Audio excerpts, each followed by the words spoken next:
Well, hello, and how in the wide web world? Oh man, it's my signature line. I messed that up.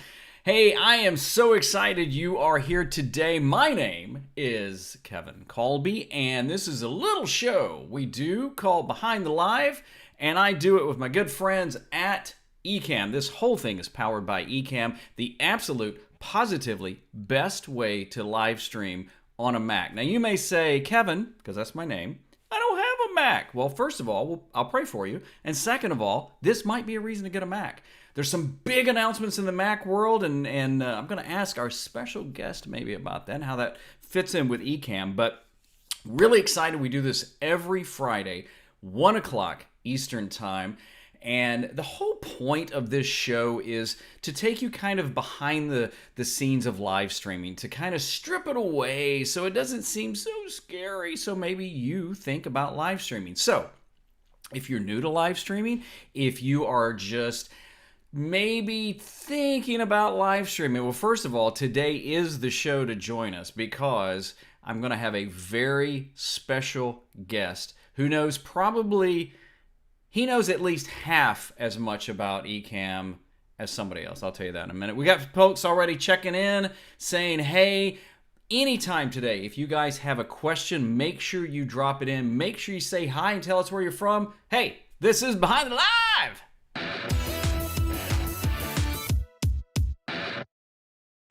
So, like, I'm so excited today to have my special guest. I don't want to waste any more time on me. Let's bring him in, ladies and gentlemen. The co-founder of Ecamm Live, it's Glen. Hey Kevin, how's it going? I'm fantastic. How are you?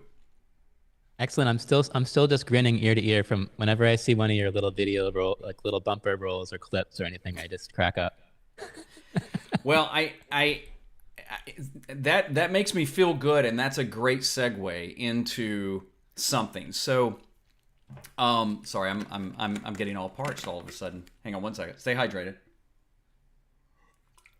So, when I got the confirmation from Katie Fox that you had said yes, I'll be on, so Kevin will leave me alone. I think that was the message.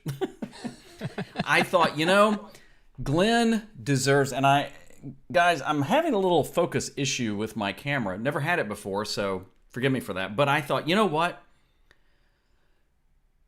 Glen is a technology genius. You've co-founded Ecamm. You deserve your own special open. So, ladies and gentlemen, for the first time ever, Okay. this is a special open, and I should have done this to introduce you. So, here we go. Ready? Just Ready? for you.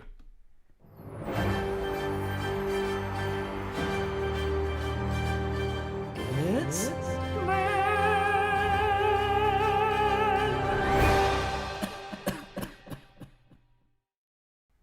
There you go. That was interesting. There you go. I want you to know I spared no expense on that. Yeah, those seem like they must be pictures from my Facebook profile. I'm guessing. So those are public photos that anyone can technically do anything they want with because they're in based my on the public advice of my lawyer, profile. I'd just rather not talk about where I got them. So if I was ever, so that's an interesting thing to think about. Like if there was ever a news story about like maybe like I got lost in the woods or something like that, like the news reporters are going to go to Facebook and pick from one of those images to show like on the news. Yeah. So, My favorite is with the mustache. yeah, that's it. But seriously, we're glad you are here today. We got people checking in. We got we've got Milko from Germany in the house, and San Francisco's in the house. A lot of folks already. Make sure you say hi in the comments, and if you've got any questions about live streaming and especially Ecamm, today's the day to ask it. So here's a question. Now, I know this because I've seen the story, but I think it's kind of cool. Where did the name Ecamm even come from? Oh, the name? Yeah. You could have called it anything. You could have called it Glencam. Yeah. Well, I wish it was a more interesting story, but we've been doing just going all the way back to 1999. We've always done camera related stuff. we have audio visual background and Mac background. And the product we were working on way back 20 years ago was actually, interestingly enough, a live streaming product. You could live stream, you could set up a webcam connected to your Mac for Mac OS 9 and stream out that video stream. And I think that's why we chose that name. Back then, it was really hard to find a web address that was short. So when we found ECAMM, we said, oh, that's nice short camera, kind of camera related domain that we registered for that. But that product that was actually never released because then Apple came out with Mac OS 10 and we never ported it over. And then we started doing completely non-camera related stuff for a while. But that's the reason why we picked that. It's just that domain that we had lying around, and it has been since 1999 that we've had that Ecamm name. Yeah, and you know, I was trying to think the other day. I know I've been with Ecamm, you know, as a customer using it for quite some time, and I know that there was other products in there, but the one that I just always stuck with was the Ecamm Live that I honestly will use for. This is annoying. Sorry, not you. My camera going out of focus, but I actually use it, and I know it's Ecamm Live, but I use it a lot just to do recording. Do you find that too, or do you think most people are using it just to go live with? It does turn out to be a really cool way to make a recording. I mean, there's other apps for that. There's what is that? The one that's usually for screencasts. Help me out here. The what is it? ScreenFlow. Yeah, the ScreenFlow. There's iMovie. There's a lot of different ways to do it. But since Ecamm Live is designed for that sort of live situation where you're bringing things in as you go, it is a really unique and clever way to just make a recording. I used it for a couple presentations that I did. So I was bringing in overlays. I was using the scene feature, switching scenes, and just using the record only feature. And then I would bring those clips into iMovie and stitch them together in some way. So one thing that we don't have is any sort of a concept of a timeline like you'd find in ScreenFlow, but yeah. It works really well, and the recordings are beautiful. I mean, they're top quality recordings. You can get the 4K. Oddly, there aren't a lot of apps on the Mac that have real 4K recording support. I don't know why. I mean, I think it's just was kind of a really niche thing, and I'm sure a lot of developers have it on their to-do list as like, yeah, we should someday get that 4K working. But like when we got the, like a couple years ago when we got the Brio, that claimed it had 4K support, we plugged it into our Mac. We couldn't even find an app that could record the 4K from the Brio. So when we got that 4K support in there and got it working really well, it was satisfying to be able to see how easy it is to just plug in either the Camlink 4K or the Brio and just start recording this beautiful, smooth 4K. So that's a sort of a hidden Ecamm Live feature there. Well, you know, we were talking right before we went on that, you know, well, I mean, my history with Ecamm, I mean, I was using, I've used several different cameras, but when I finally went to the M50, just being able to plug in, you know, the USB cable was like phenomenal. And that to me just opened up the whole world of like, oh, wow, you know, and this is before Canon released the ESO utility beta, which is great for other programs, you know, but then that's why I eventually just changed out to the camera I'm on now is the M6 Mark II, going through a Camlink so I can live stream in 4K. So you're streaming this out in 4K right now? Yeah, I am, and you know, I don't know why all of a sudden the focus has decided to have an issue. I did change my setup. See, it just went out of focus again. I did change my setup just a little bit a few days ago, and I changed the placement of my camera, and I'm thinking that may have something to do with it. I don't know. It but, seems like I mean, autofocus probably is great, but when it starts to mess up, it can be a little confusing. I mean, we usually try to just do manual focus unless we're kind of in a rush setting up once you get, That's but then you need like another person to focus you, so that can be a yeah. little tricky. Yeah, I've heard that my whole life, that my wife's told that all the time, is that you need somebody to focus Kevin. But you brought up something though that I like about Ecamm, is that the fact that it's you see, you can tell what resolution it is in the back end of it, whereas like some programs it's like best quality, high quality, good quality. And my assumption is, by being able to provide 4K, that's a huge point. But that's a financial investment you're making in the product, so those of us that use it can look better, right? Yeah, and I mean it's confusing. Like our goal with Ecamm Live is to just make it really really easy to use and kind of in Apple's style, sort of abstract some of that finer detail, that those things that we don't want people to have to worry about. But then when you start talking about resolutions and frame rates, it's kind of like, well, how can you really avoid that all those details? Like we have a whole support article that's like 3 pages long about here's how to get 4K streams, because it's not just the camera that needs to be 4K, the encoder needs to be 4K, the stream needs to be encoded in 4K. We need a special cable to go from the camera to the encoder. So it's definitely, I would say, one of those advanced features for sure. It's not something that is super easy to set up, but it is, like I said, it's satisfying when you can get that full 4K pipeline in there. Oh yeah. And then of course, if you're wondering how can I see this show in 4K, you're streaming this out to YouTube, right, through Restream? Yes. Mm-hmm. So in order to see the 4K, you need to go to Chrome, view this in YouTube, and then you'll see the little picker to switch to 4K there most of the time. So yeah. Well, Milko's saying it's great for recording multiple high-end DSLR Canon cameras, and that's true. I mean, I know of several other creators that use it for, you can almost, what in my old world we called it punching it live, where you can cut in and out between cameras, and then when you're done recording, you've got almost a finished video, which is amazing. Nice, yeah. Oh, so I see this comment coming in. Do you see the comment from Terrence?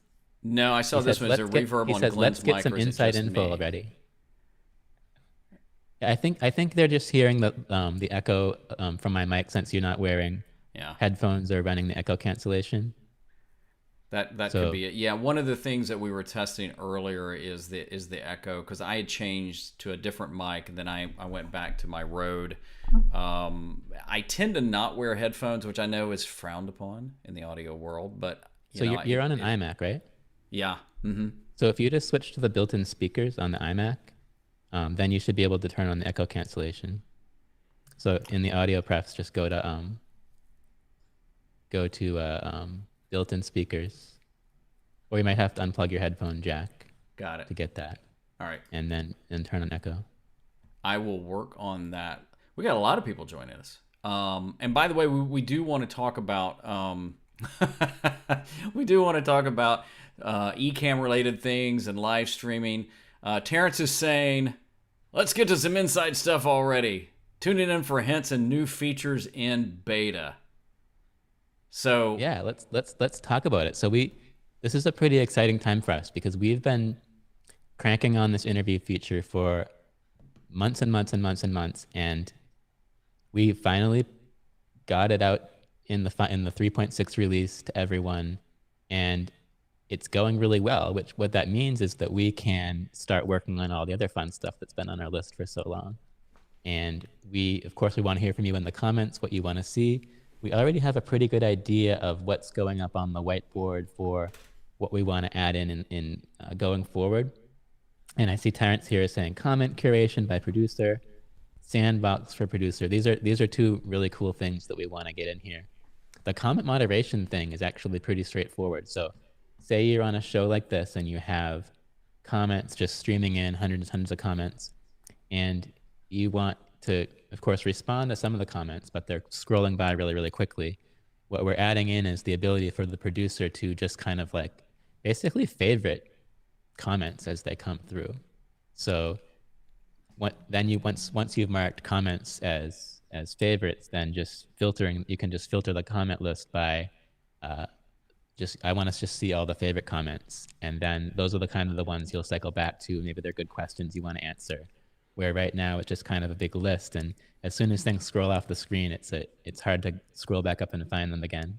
Yeah. And then the neat part about that is we can extend that and maybe even let the guests also favorite comments. And also, if there's a separate producer person, like say I had Ken watching this, but he's not a guest, but he's kind of just watching the show, providing some sort of a web interface that looks just kind of like the guest window, but you're not a guest. You just have the comments, and you can moderate those comments as they go by. So something we're working on there. And then the sandbox for the producer. This is something that Ecamm Live has just kind of never had, and comes up now and then, this concept of like Kevin, if Kevin put like a graphic on the screen right now or wanted to set up some sort of custom layout, that's just completely live, right? Like the whole concept of behind Ecamm Live is like anything you do during your show, it's just like, it's there, it's on the screen. The viewers can see it immediately. There's no ability to say like, okay, I want to go kind of behind the scenes, set up a scene with this graphic and maybe this layout, and then once I'm done setting up that scene, kind of like push it live. So that's something that's right around the corner, where you'll just be able to say, okay, I want to make edits offline, kind of go into like an editing mode, and make a bunch of changes, and then push it live, and then it will just fade in with all those changes. So that's something you're thinking about, and I mean, it just, I think, you know, it's easy for us to say, wow, you added the interview feature, which was and is phenomenal. Not to have to use Skype, but then it's like, okay, well then just add this and just add this, but it takes a little bit of programming to figure this out, right? Yeah, I mean, it's not necessarily even programming that's the case. It's really is the design and the user experience. Like, we don't want to break the magic as far as keeping the program really easy to use, right? Like, so like, say we added something where when you add an overlay to the screen, it doesn't show up right away. Like, that's cool because then you can position it, you can put it right where you want it, and then put it live. But that's also adding complexity and adding steps. So like, then maybe you want to throw a comment on the screen, and suddenly it's not one click anymore, now it's 3 clicks. So making sure that we implement things in a way that is not going to make things more confusing and more complicated, that's the key.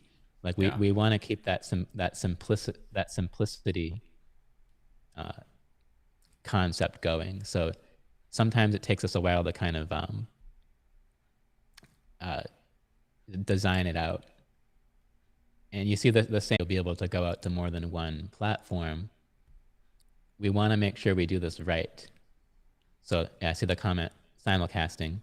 We want to make sure we do this right, do this simple, make sure that you can still schedule, that everything is going to work properly, and that everything, and that it's still easy to use. Because right now you go in Ecamm Live, you see the Go Live button, you pick your platform, you click Go Live, and you're live. We want to make sure that still is how it works, maybe even make it a little better. At the same time, add in this great ability to stream out to an arbitrary number of platforms, and still bring in all the comments and reactions and everything at the same time.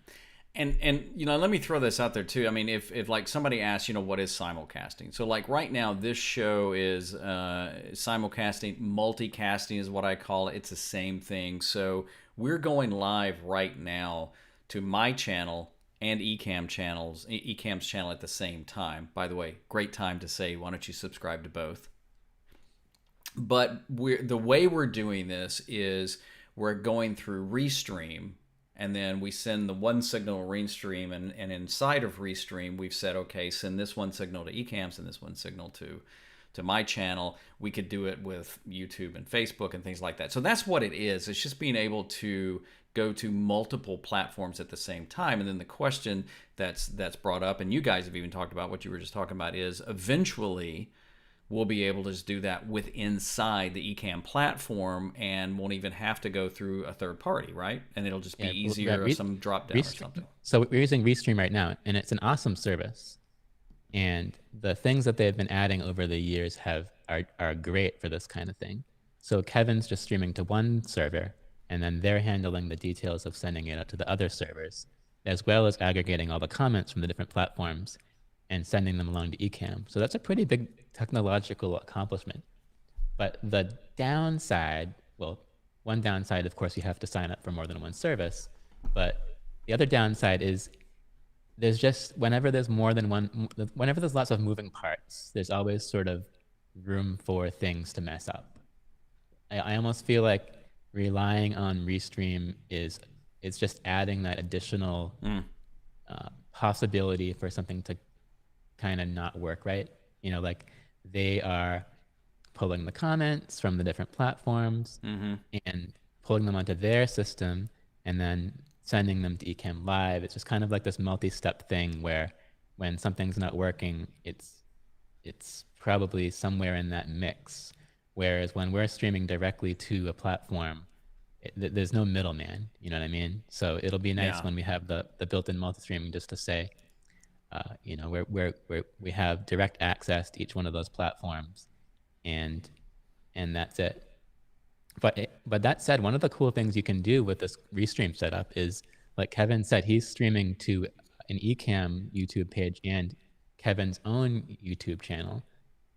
So the neat thing about that is like he didn't have to like authenticate into Ecamm's channel. Yeah. Like we were able to just go in to the Restream dashboard and link up any channels that he needed to go out to, which is actually kind of convenient, as long as you don't forget that you're linked up and then accidentally stream to the wrong channel later on. So, yeah. I want to get to a lot of these great questions that are coming in too, Kevin. So here's one, and says now the MacBook Pro is outdated. Can't use beta anymore. Getting a notification no metal support.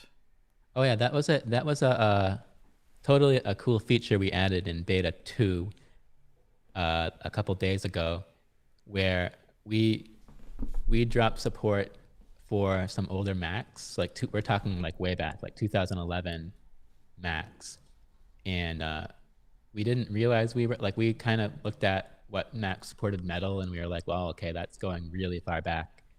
But I guess there were a few Macs that kind of fell under the radar.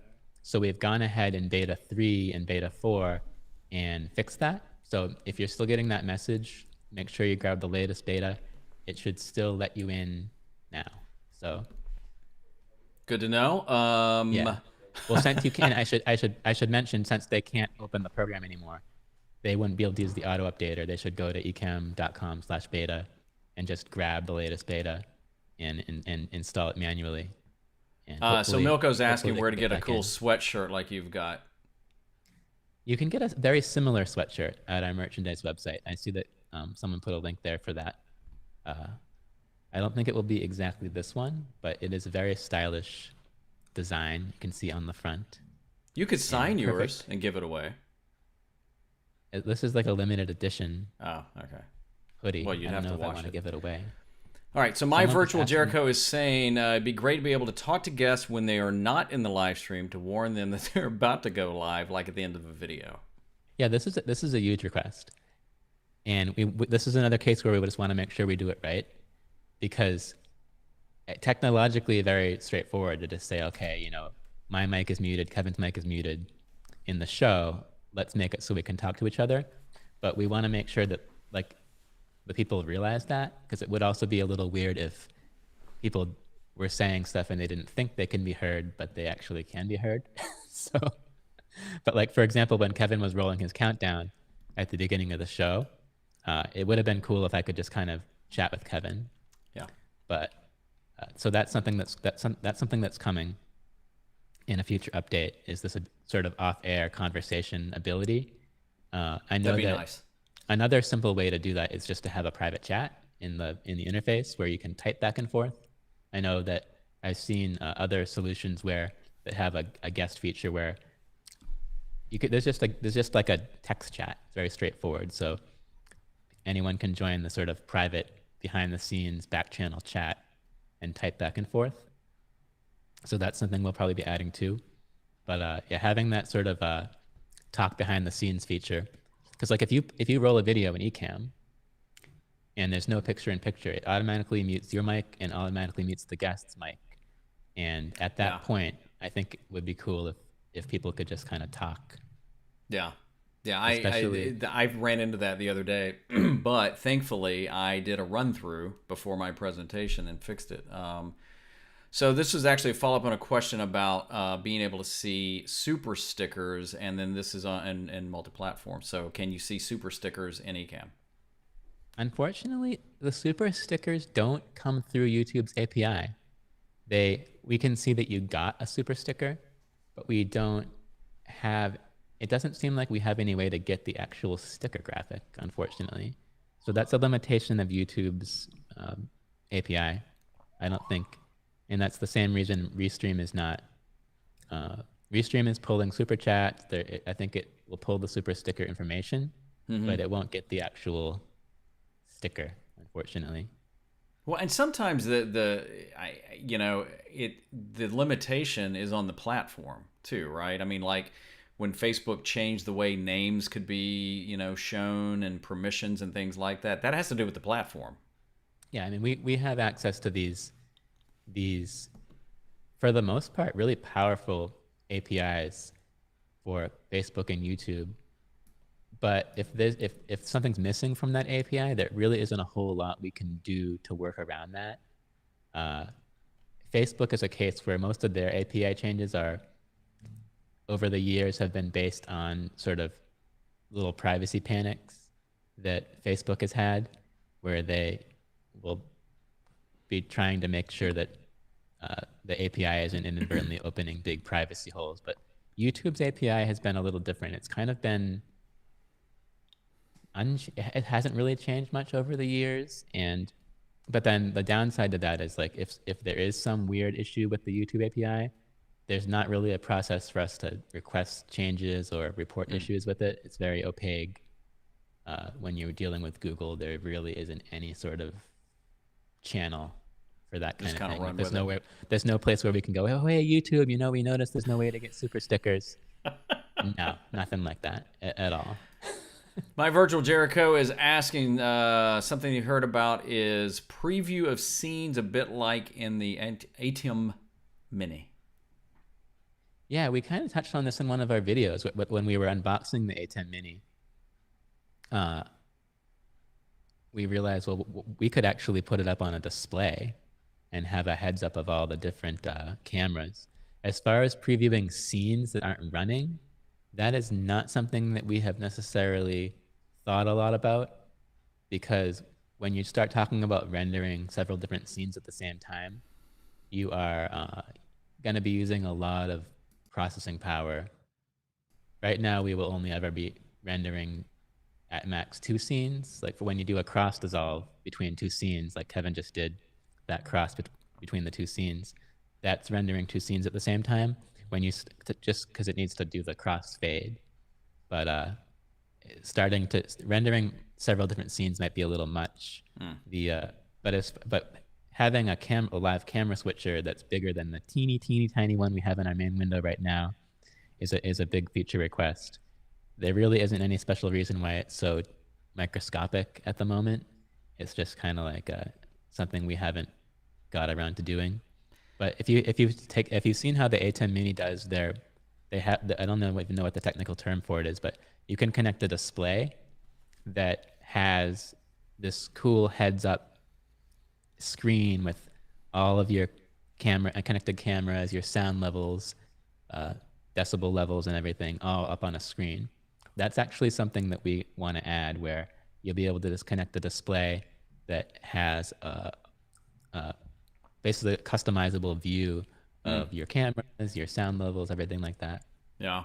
It'd be so much more like right now we have a feature where you can connect a display and it just shows the program feed, shows your output, which is useful, but I think it would be way cooler to have more than one thing on that screen. Yeah.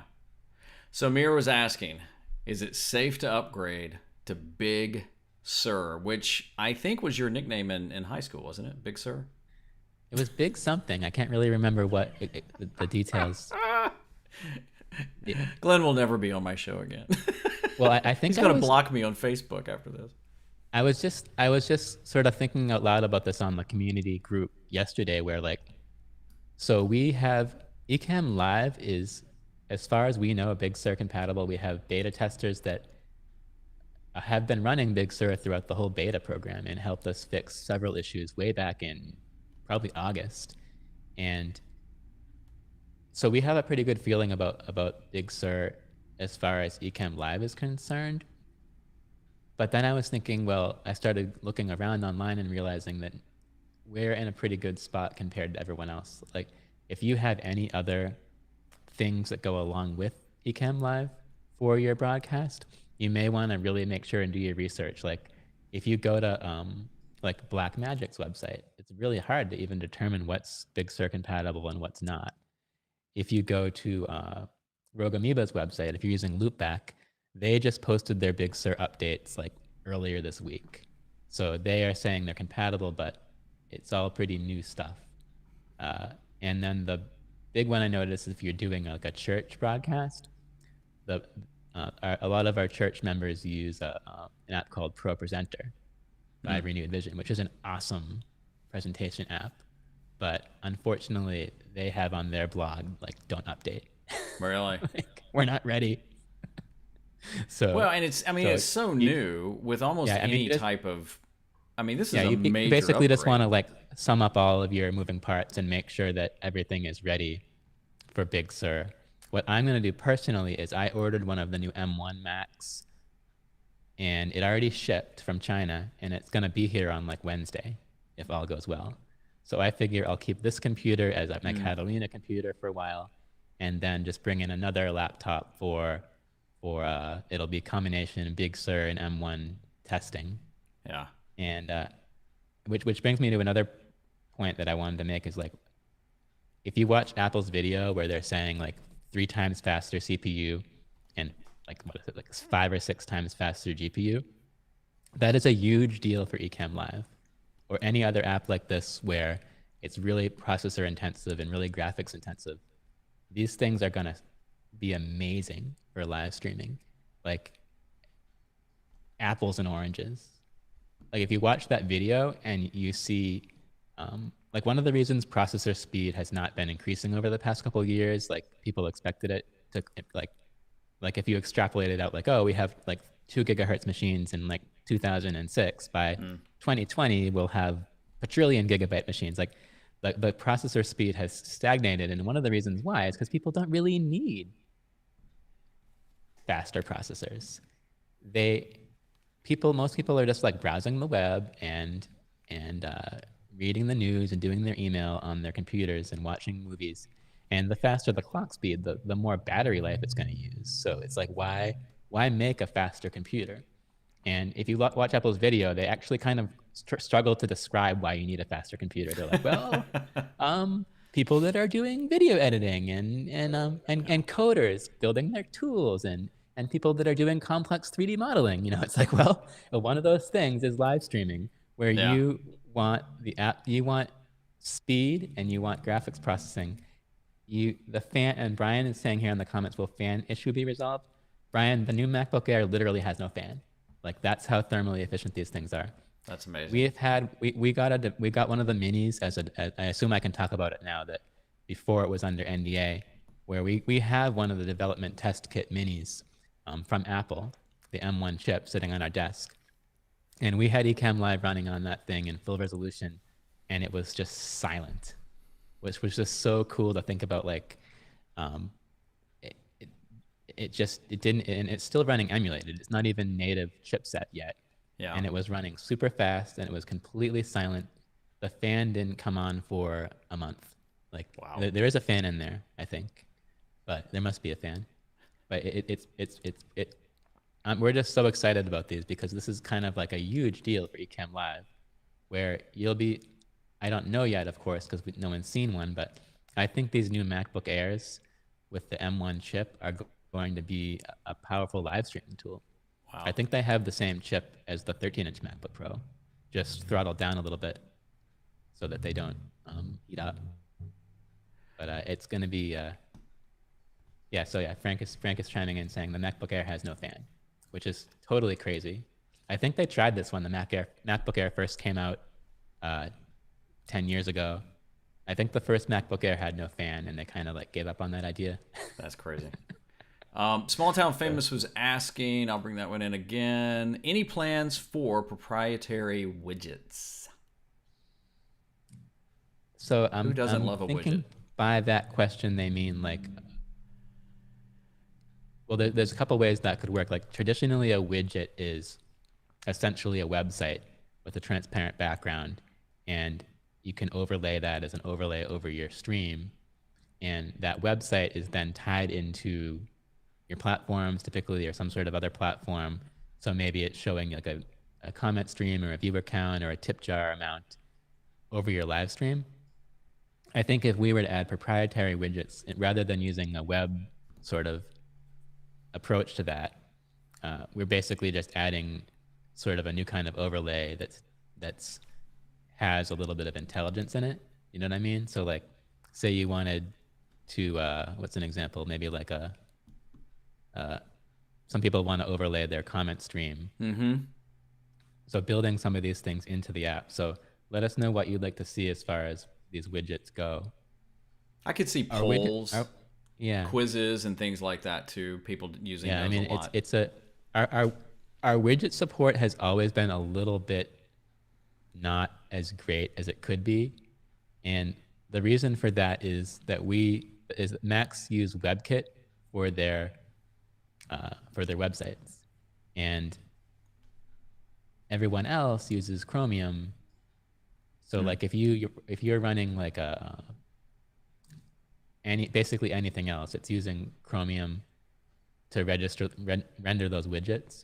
Whereas we decided we would do our widgets with WebKit, and so we run into situations where like they don't quite some widgets don't work. If there's a WebM video, it won't play. If there's some really advanced CSS animation in the widget, it doesn't animate. So we support basic widgets pretty well, but I'm not fully happy with our widget support right now. Unfortunately, the workaround would be to like build Chromium into the app, which would double the size of the app, like just for widget support. But it wouldn't be that big a deal. So but basically, like pulling Chrome, like if you look at any sort of Electron app right now, like Skype or what's an example of any sort of Electron app that's on the Mac, they're just these massive apps that basically have an entire version of Chrome inside them to power them. We would kind of need to bring that in. So Shane was asking, are there any other widget creation tools that you would recommend? We did most of our testing with Streamlabs widgets.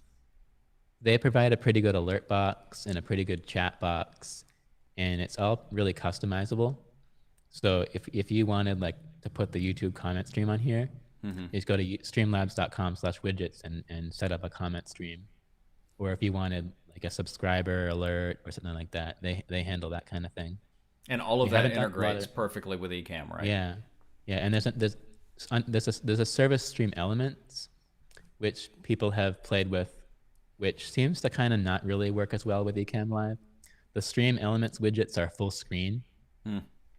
Like the idea is like you kind of design out a canvas on stream elements and then bring in that full screen 1080 by 1920 widget, and that seems to kind of overload Ecamm Live a bit to have a giant full screen widget refreshing every 30 times a second. But I would call our widgets a work in progress. Completely different question. They say your mic sounds great. What's your setup?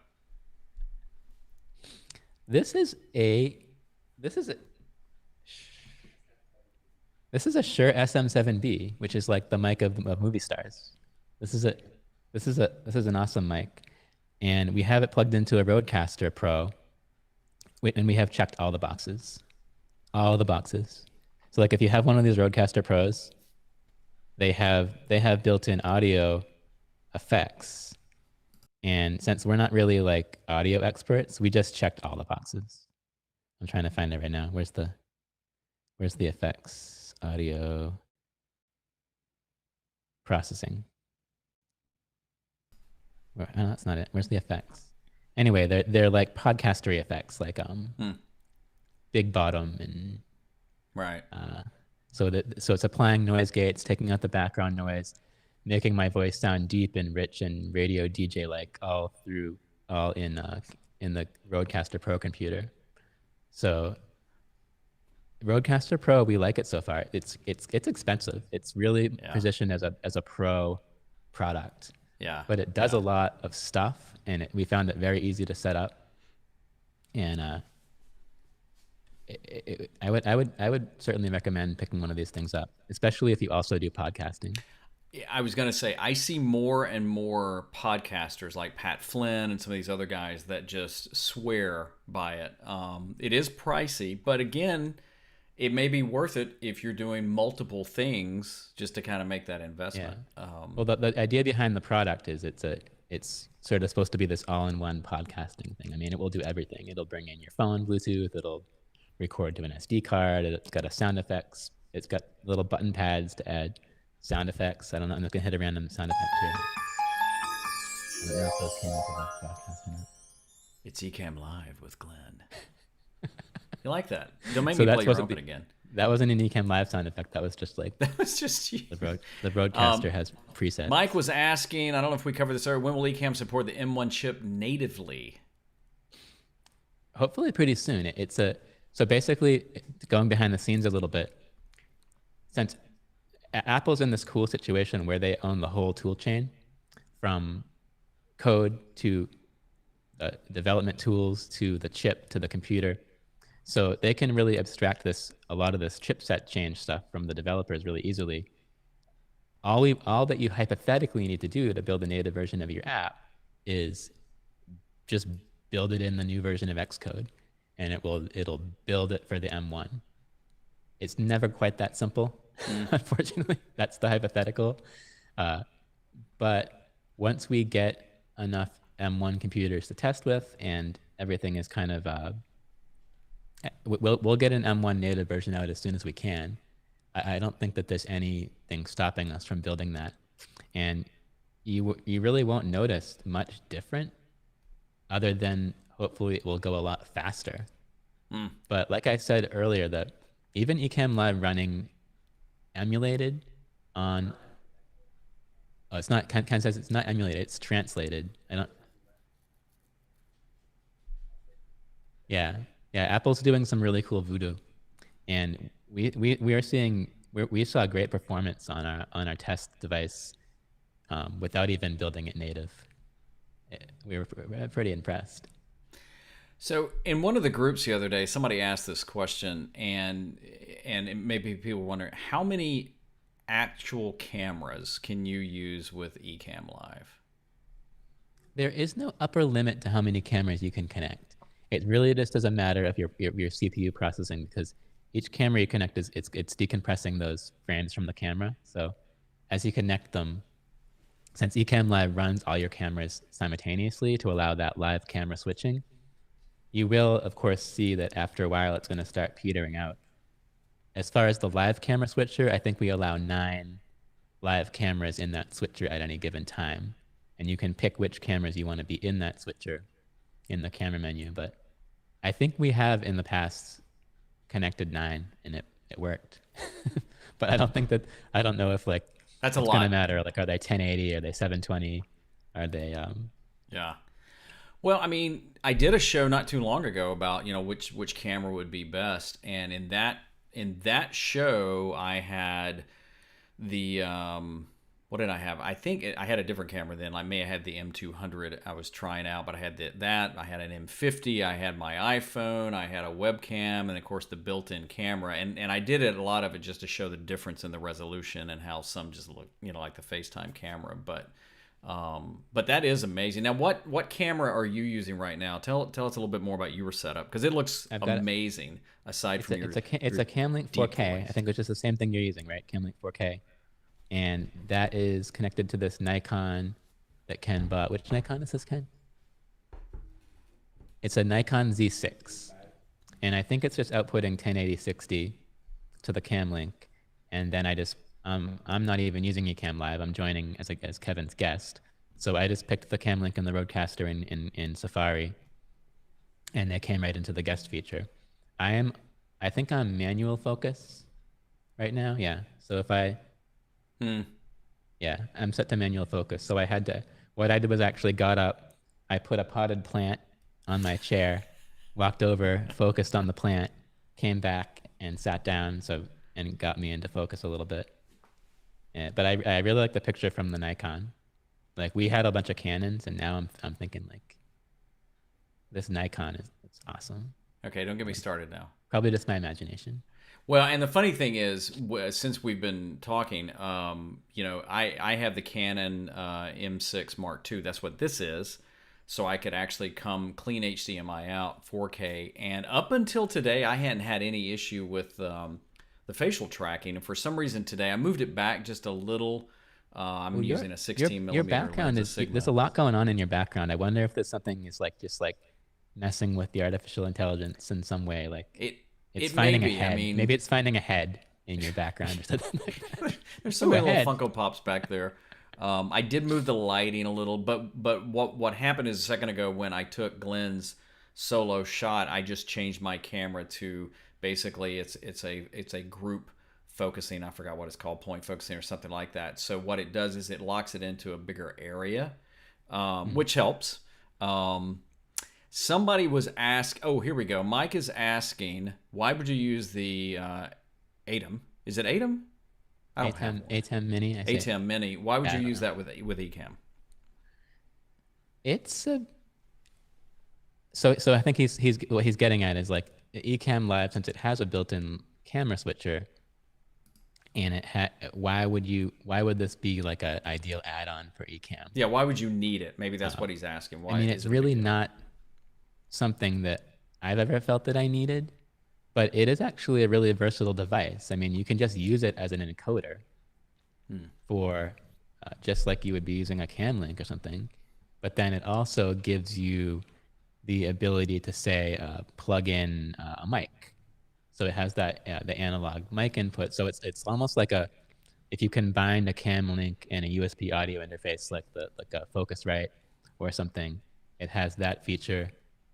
And then also, now that you have an A10 Mini, like let's say you were in some situation where you just wanted to direct a show that's not live streamed or maybe not through Ecamm, you have that powerful live camera switching ability in there. So I don't know. Yeah, I mean, I see Mike's point that like it's not really something that adds a lot of value when you connect it with Ecamm, but it's a cool tool. It's designed just kind of like the Rodecaster, designed to be sort of a standalone production tool. Even I think the A10 Mini Pro even has like live streaming, right? So it's like, and that it's weird, but it's true, not a giant advantage to that. Now the tool that I think you really ought to invest in is a Stream Deck, and I use it even just in my daily tasks of just apps and websites, just shortcuts and stuff like that. Oh look, we're being video bombed in the background. Look at that. It's like I'm seeing double. There we go. Yeah, I have the this is the mega Stream Deck. Yes. Not plugged in. But once you go 32 key, you just can't go back. The other one looks tiny. Yeah. Once you get the 32 key one. My first Stream Deck had 6 buttons, and I thought, nope. Oh, you had the mini. You had the really. I'm not doing that. And for the longest, I had the 15 button, but the 32 button, I switched to that not too long ago. It's so nice just to be able to load scenes. Like I can easily go to Glen's camera, go back to this. It just makes it so nice. So you're switching. So are you using the new guest keys, or did you have scenes set up? I have scenes set up. I am such a fan of scenes. Everything I do is with scenes. Everything. And why don't you explain? Because again, I think when Ecamm Live brought in the interview feature, those of us that had been using it and counting down the days we didn't have to go to Skype anymore were so excited. But talk a little bit about the difference between running the scene with it, and then running the actual button that is integrated with Yeah, Stream I Deck. mean, there's always kind of been two ways to use Ecamm Live in general. One would be for the planners out there who want to set everything up just perfect and plan out their whole show. You set up scenes. They've got exactly how you want your cameras laid out, your overlays, everything. And then when the show is running, all you're doing is just going scene, scene, scene, scene. So if you had your Stream Deck set up, for example, it would just all be pick scene keys. There's a Stream Deck key that will just punch up a scene. You're not doing any camera switching. You're not changing source modes. You're just picking scenes. But there's always been another way to drive Ecamm Live, which is you could kind of call it like ad hoc, where if you wanted to switch views, you're just punching up the camera switcher, or something. If you wanted to roll a video, you're just going to video mode. And we wanted to provide both of those abilities for interview mode. So if you look at the interview mode window, we have those blue buttons for the host and the guest, where you can essentially say like, I want Kevin solo, I want Glen solo, I want to add Glen on the right. Do you want me to show that while you're talking about it? Would that be good? Yeah, I mean, you could go off script here a little bit if you wanted. Yeah. So Use we're going to go into live live demo right now, which everybody should be able to see. Yeah, your screen is gigantic, so it's kind of tiny, but I can still see it. But you can essentially drive the show using these blue buttons. Does that help? Yeah. And so we wanted to make it so you didn't have to set up scenes in advance. You could just kind of say solo, split screen, back to my, and then, so like if you click your add right button, well, I'm already on the right. There, I just made you to the left. Yeah, so if you wanted to solo me, you click solo, and then that will change to a back button, and that'll go back to the previous layout. You can see there's a way to just kind of like do an interview on the fly, which is kind of nice. Anyway, the reason I brought that up was you can bring those blue buttons into the Stream Deck now, which is really cool. So you'll actually see the guest's name show up in a Stream Deck key, and it's going to give you a button to put them full screen or split screen. It's kind of neat. So that's a little bit of a behind the scenes of what he was talking about. If you're not used to it, I think it's good to see that. And actually, thank you for pointing out. So the funny thing is, when you're on this side of it, on my monitor, I can see everything fine. And then when he mentioned it was small, so that just keep that in mind for using the demo mode. Somebody is asking, how can I control manual stop stream from YouTube Studio just in case if something goes wrong, want to continue streaming after computer restarts? That would be within the studio, correct? Yeah, when Ecamm, if you say your computer crashed during a stream, YouTube essentially is going to keep that stream open indefinitely. Facebook, I think, will close it after, I don't know what it is, 30 seconds or a minute or something. But when you reopen Ecamm Live, it should actually offer to resume your stream automatically. You shouldn't have to do anything different. Ecamm Live will say, oh, there's an in-progress YouTube broadcast. You want to pick up where you left off? And it should happen automatically. But if you wanted to go and actually end that broadcast, you would have to go to YouTube Studio. And I don't remember the exact specifics behind that, but if you, somewhere hidden in the YouTube Studio labyrinth, there should be some sort of a stop button. And I do think it is, I'm pretty sure it's hard to find because nobody can ever find it.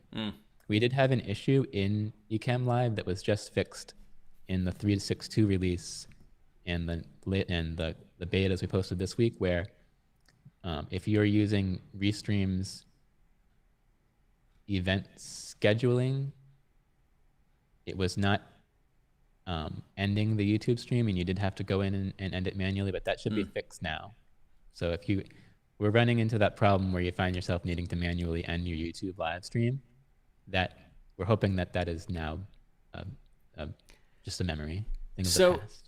As we start kind of wrapping this up, I think we've hit most of the questions. What do you see as the future of live streaming? I mean, any predictions on trends? Any predictions on just where it's going to go? How What are you thinking? Well, I mean, we've seen this major shift this year where live streaming has become, and live streaming and video conferencing is becoming this part of our lives, right? Where before we did Zoom things and there was a such thing as live streams, but usually when live streaming was in the news, it was because of some horrific thing happening on a live stream. Where now you have the whole entertainment industry moving to live streams. We have so many users that are using Ecamm Live to bring their music to the world, to their everything that you used to do in person is just live now. So I think going forward, what you're going to see is like there always used to be this thing like, well, why would we live stream our church? Because like that we're trying to get people into our church, not giving them a reason to not go to the church. Whereas I think now, hopefully post COVID, you'll see sort of a greater understanding for what live streaming can bring to people. Whereas like, our church doors are open, or we're having, music concerts again, or live gigs, or motivational speakers. Now all those people have learned video production, essentially. They have learned the power of video and live streaming. And going forward, they'll think of that as just one of the tools in their toolbox to reach a wider audience. Everyone who never even thought about this is now growing their YouTube channels and realizing how that they can kind of bring remote people in, like have these sort of international forums where maybe someone is in another country, big deal, like you can just bring them right into your show remotely. I think that kind of power is what people are realizing that they have now. It's like, and a lot of these conferences, like these annual conferences where it came around like time for the annual conference, like what do? We're just going to have it remote. And then they realized like, wow, like we can book all these like insanely famous keynote guests for our conference. Yeah. And we don't even have to like fly them anywhere. We don't have to book them in a hotel. Yeah. It doesn't even really cut into their schedule. It's just like a 30-minute live stream. So yeah. I think that power is here to stay. Yeah. I think it's allowed more conferences to actually add more speakers, add more days, lower a price, but then ironically make more money. There was a conference that I went to last year, got canceled this year. They did it virtual, and because it was virtual and they pulled some strings, Mark Cuban was the keynote. And yeah, that's the kind of thing I was talking about. It's like, and then like that keynote speaker, it's like, it's not a huge commitment for them. Like they're just like, oh, okay, how much are you paying me? I'll join your Zoom. But that's really interesting about the conference making more money. That's pretty cool. Yeah. There is something to be said for in-person conferences, though. There is. I think personally what we'll see over time is more of a hybrid. I think you'll have this, maybe a little of both. We'll see. But Glenn, thank you. Thank you so much for being on. Hang on. Oh, my pleasure. I hope we have successfully gone behind the live. I appreciate you being on and giving us a preview of some things coming up, answering some questions. I would like to suggest that if you continue to have questions, drop them in the comments. Consider joining the Facebook community. Wouldn't you think that'd be a good idea? So you can just ask questions there and learn from folks too. Oh yeah, absolutely. The community it's awesome. Yeah, we never thought we'd have anything like that going on. I mean, that is so cool. So be a part of that, Glenn. Thank you so much for being here. Thank you for having me. Hey, do you have some sort of we'll do it again next week. Video? Well, Glenn probably won't be here, but if you want to, you're always welcome. Even Ken walking around in the background, we can bring him to the foreground or something like that. So, but make sure you hit like, you share this with somebody if they're thinking about live streaming, thinking about Ecamm. That'd be fantastic. And subscribe to both channels. See you next time on Behind the Live. Put the needle on the record.